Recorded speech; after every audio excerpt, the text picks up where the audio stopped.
to put majority of my money in the business, saying, listen, I'm doing it for my personal satisfaction or gratification to be active and so on. And I put part of majority of my wife's money into investment. And I knew nothing at all about investments, and I put them in fixed deposits, certificate of deposits and so on. And somewhere around 97, 98, we had a neighbor whose son was working in a company called Satyam Computers. So I said, yeah, this guy is working in Satyam Computers, let me invest some amount of money in Satyam Computers. And then I realized these stocks were going up virtually 5% every day. And I said, this is very good. And I decided, therefore, to put majority of my money into the so-called software stocks. And this particular point of time, these stocks were going up every day, and I was a very wealthy man. I was a genius, and I did not know anything wrong could go on. So, in the, let's say, Satyam or Infosys was listed in NASDAQ, and every day I would compare the prices of Infosys in India and compare its price to NASDAQ, and I'd find that Infosys was being quoting a 30 to 40% higher valuation in NASDAQ than in India. So I said, the Americans are smart guys, we are the stupid guys. If they are valuing it at 30% higher, then I have got it wrong. And I therefore had this money, and sure enough, let's say if I started with, 6 rupees, let's say, okay, 6 or 8 rupees, by 2000 March or April, they had become something like 11 times. And I was a genius. And then came the dot-com bust. And the stocks fell and fell and fell and fell. And at the end of it all, what was left was 25 or 30 rupees. So it started at 6 rupees, and I ended up by 27, 28 rupees, but I had still made money. So this particular investment group, where there's another very famous fund manager called Naren, he was also a member of it, and he was on the camp which felt that the software stocks were highly overvalued. He was also right, they were overvalued, but I hadn't done badly. I had also made my money 3 or 4 times in those 2.5 years, which was a mind-boggling CAGR.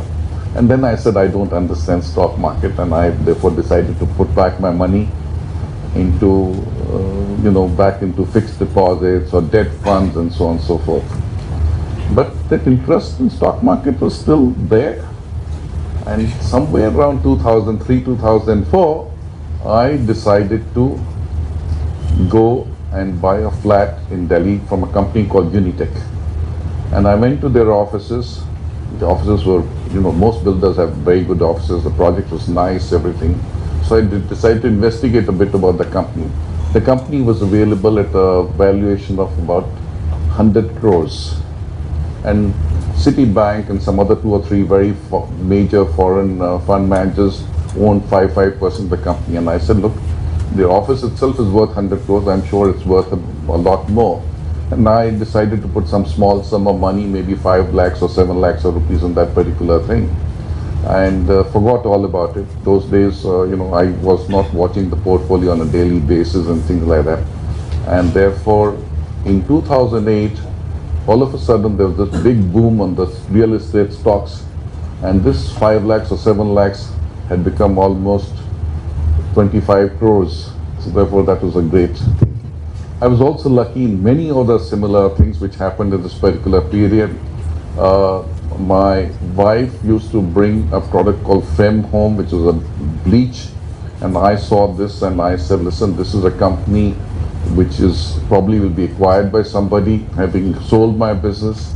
And sure enough, it got acquired by Dabur, and the money became 3-4 times.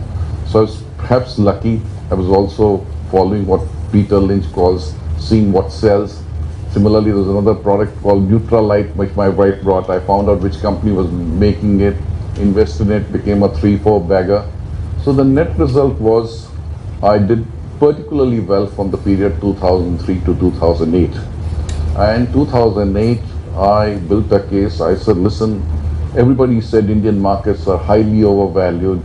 And I said, what are we talking about? Indian markets are not overvalued. Indian markets is only the beginning. A small company in America dealing with every product, niche companies are worth billions and billions of dollars. In India, we're still talking about these companies available for 100 crores or 50 crores or 70 crores or maybe 500 crores. India is going to be a country as big as America, and therefore this is going to be this. And how wrong I was. 2008, the so-called Lehman crisis happened, and stock markets fell all over the globe. The Indian small cap index from 2008, whatever time it did happen, I think it peaked around January 7th or 8th, and by March of 2009, the Indian small cap index had fallen by 90%. So if you had 100 rupees, by March of 2009, despite everything that we talk about the big Indian story, if you had invested just in the index itself, you would have lost 90%.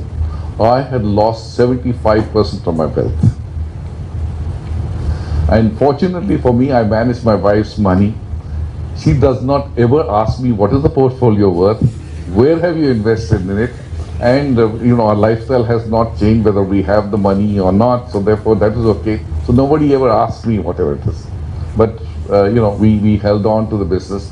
And in March of 2009, I said, listen, I think this is just too much. I've lost too much money.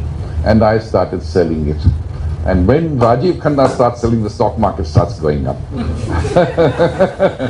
And therefore, I was quick enough again to get back to the market. And therefore, I didn't, life has been very, very kind. So let's say if I started with 6 rupees, today it's worth about 2,000 rupees. So therefore, it's a mind-boggling CAGR. Do I have the capacity to do so? I don't think so. It was a bit of luck, a bit of everything, but that's how well I have done. So that's what I'm writing. People put me on some sort of a pedestal. People keep writing about my portfolio and so on and so forth. I was invited by Kotak. I normally don't give interviews at all on my stock market, this thing. But I was invited by Kotak, and since I requested them from charity and they'd given me the charity, I could not refuse them, and so I had to sing for my charity.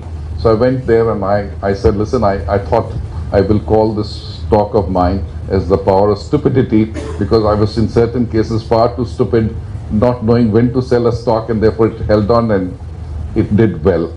There is some merit in what I'm trying to tell you. There is a very large fund house called Fidelity. And now Fidelity at one point of time decided to find out who the best investors were in their entire portfolio. And they listed out some 50 to 70 names, and they said, listen, let's go and meet them. What makes them great? And they went there and they found most of them were dead. So therefore this buy and hold does work. But on creation of wealth, there is something that you must hear, and this is the power of compounding. And this is the main thing in life, and I think power of compounding, Albert Einstein is rumored to have said that it's the 8th wonder of the world. And let me elaborate. It was around 1625 or 1630, the early Dutch settlers came to America and bought the Manhattan Island for a princely sum of trinkets which were worth about $24 US. The entire Manhattan Island. The big thing in the stock market that is talked about is who got the better deal. They bought the Manhattan Island for $24, so therefore anyone will say, listen, Manhattan Island is worth a lot more.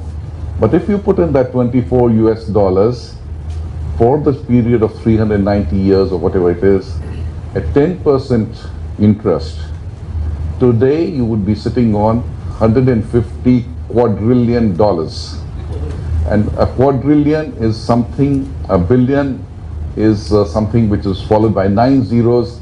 A quadrillion is something which is followed by 15 zeros. And with $150 quadrillion, you can today buy almost all the assets in the world. So therefore, this power of compounding is something which works amazingly well. And therefore, first thing that you need to do is, if you're planning to invest, start investing at a young age. It helps a lot.